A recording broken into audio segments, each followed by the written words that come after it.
The first thing I want to say is that this study to enhance Hep C treatment amongst people living with HIV, which we call COESI, in 2015 when we designed it, seemed really at the edge and novel, because we talked about getting nurses and transferring care out into the community. And I think it's just interesting that we've already started there, and I'm sure the rest of the day will continue that arc where, Australia's ahead of the game.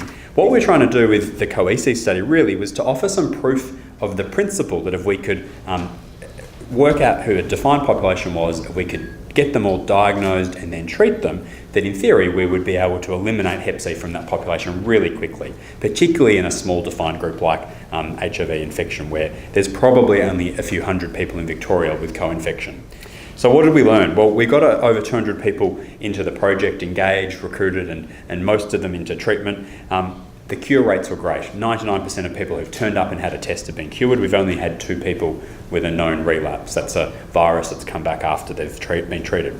The second main lesson was that primary care treatment was very feasible. More than 80% of people were treated by the primary care doc without specialist needing to see them, and that number has dropped over time. We're also learning that we need a fair bit of extra support to get people tested each year, because whilst even in a cohort attending for HIV care where they get scripts for antiretrovirals usually every 6 months or more, it's still not completely protocolised that everybody has a Hep C test all the time. And the other lesson we've seen actually in this group is that there's a high rate of sexualised drug use.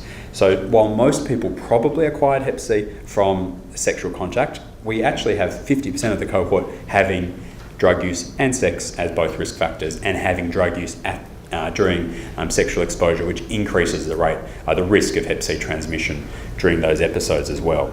How many people still need treatment? This is a real challenge, because even in a relatively defined population, we find that the surveillance systems tell us there might be more people out there than actually the clinics and the hospitals that are very used to treating these people. We can't find them. We think we've offered everybody a test mostly by now, and we think we've treated most people. So there is this challenge of trying to work out why there's a discrepancy. I've already mentioned continuing testing uptake at least annually is something that we need to keep pushing for, and some people probably are at higher risk, but the MBS funding limits in primary care is an issue. We'd like to do RNAs, and when you're in hospital, we always used to just do it because the hospital pays for it, but that's an issue for GPs and it's an issue for the patients. And we also need to think about the healthcare, health promotion and education messages for this group as well. Thank you. Thanks for the opportunity to share our approach to the elimination of hepatitis C in the Barwon Southwest region. So this, I think, is the beginning of our story, the baseline, which is January 2016. And you can see a map of the Barwon Southwest region up there on the lower part of the screen. This region's about 32,000 square kilometres, and there are about 3,200 people living with hepatitis C in this area. So there's one public viral hepatitis clinic. It's in blue. It's a Geelong clinic that runs once per week. And in addition to that, there's variable access to private specialists in both Geelong and Warrnambool. And then very fortunately, we have one community hepatitis nurse called Margaret Wardrop. So in January 2016, we had 250 people waiting to be seen on our liver clinic waiting list, which means a wait of about 2 years. And I think we'd all agree that there's significant room for improvement. So the opportunity that the 1st of March 2016 gave us was to form a working party, and we formed a collaborative group with members of all relevant local stakeholders involved. And this include Drug and Alcohol Services, the Western Victorian, PHN, and many different departments from in the University Hospital Geelong. And together this group worked for about 4 months to create a remote consultation pathway that in essence supported GPs to prescribe DAAs and increase access to treatment in the region. And 74 GPs referred 169 patients in a 12-month study period after this system was launched. And in my mind, that means there's 74 more dots on that map I just showed you of places where people can seek care for their hepatitis C. And everyone who had a cure test done demonstrated cure, which is fantastic. So what were the challenges of what we've done so far and where we're going? So the first thing is we need to clarify follow-up post-treatment. So that last SVR column showed that of the 52 people who had cure blood tests done, 15 had had their blood tests too early. So we thought, right, well, we can do better there, and we changed how we were teaching about follow-up post-treatment, and we also changed our remote consultation referral form and the health pathway. The second challenge I'd like to consider is the success of this strategy over time. So I think it was great that as a small service we managed to achieve 169 people referred in that first study year, and data from Nick Scott shows that probably we've treated about 11% of the people living with hepatitis C in our region.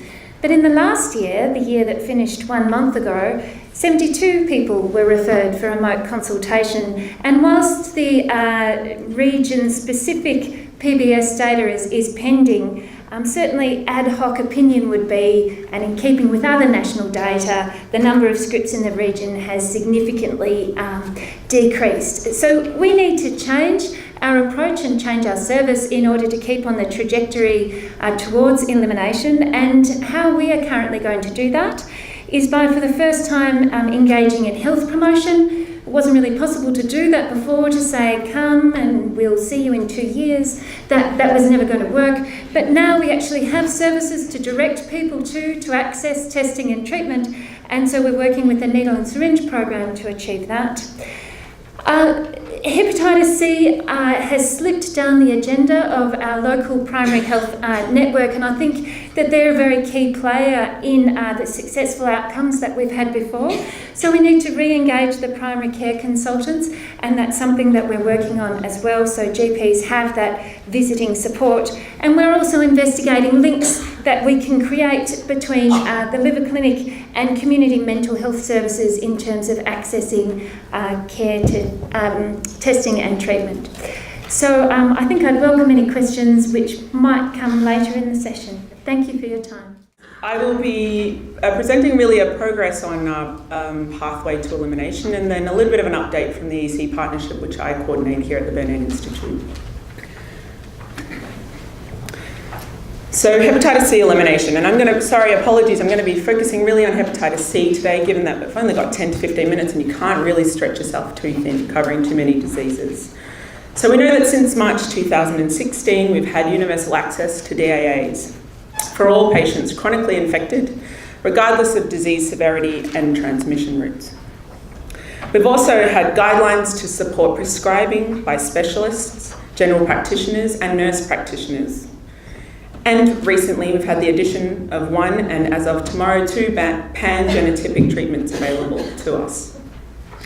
We also have community-based treatment programs available through primary care and in prisons, and we've got very clear elimination targets set for Australia.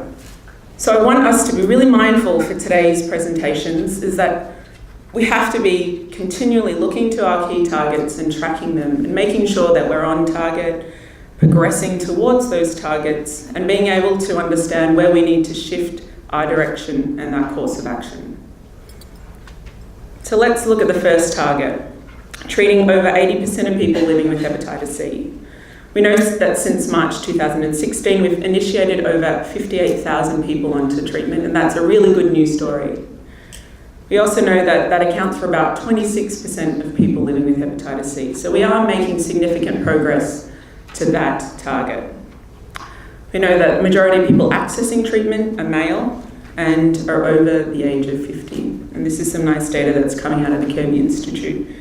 In terms of thinking about how we're progressing towards the target, we know that recently we've seen declines in the numbers of treatments being initiated. And you can see here in this graph that since 2018, we've actually had less than 1,500 treatment initiations per month. And so this might be stabilising or it might continue to decline. And this is a really important point that we must keep up momentum and make sure that we continue to increase our treatment numbers. This is a map that was created from our team by Nick Scott. And it's really looking at some geospatial mapping of treatment uptake across Australia. And you can see here that there's actually quite a wide variation of treatment uptake across Australia, and that there are significant areas that are really under-treating their populations. In terms of the second target, reducing deaths by 65%, there is some encouraging news that some of the data available to us indicates that there is a high proportion of patients that are cirrhotic being treated and accessing treatment, which is great, but that it's quite difficult to know, and some of the data sets don't allow us to measure that target very well. We know that when we're looking at reductions in related deaths, some of the data we have is still from 2015, 2016, so we are lagging a little bit behind in terms of what data we can actually use to assess this target. But you can see from this data that since 2015 or 2016, we have seen a decrease in the numbers of hepatitis C related deaths and HCC, but these are really estimates, so it's very unclear as to whether this will continue and whether we are targeting our hepatitis C treatments for those that are really sick. In terms of the target of reducing hepatitis C new infections by 80%, well, this data is even more difficult to measure. We can measure changes in prevalence relatively easy, and we have a number of data sets, including the National Needle and Syringe Survey, and that's some data on the right where you can see a reduction in hepatitis C prevalence from 2015 to 2016. Training and education, we're really aiming to strengthen training and education opportunities and increase the coverage of testing and treatment services. And these have largely been working with a number of different stakeholders, including the VITAL program, who deliver a lot of the state-based BBB STI training, and thinking about new innovative ways to increase training for clinical providers. In terms of clinical pathways, this has been a very busy area in the last 6 months, where we've been supporting a number of different EC clinics to increase uptake of testing and treatment. So in terms of what types of supports we've been offering clinics, these are 3 pilot sites that we've been supporting in a number of different ways. This is just a quick look at the toolkit, bit of a promo or a plug, but really the toolkit is aimed to be a resource to primary care practices. It has sections on patient support, provider support and practice support. And the aim is really to increase levels of testing, treatment, and harm reduction and prevention. So there's a lot of work that's gone into developing new resources, but also promoting available resources that we really feel help address some of the key barriers in accessing treatment in primary care.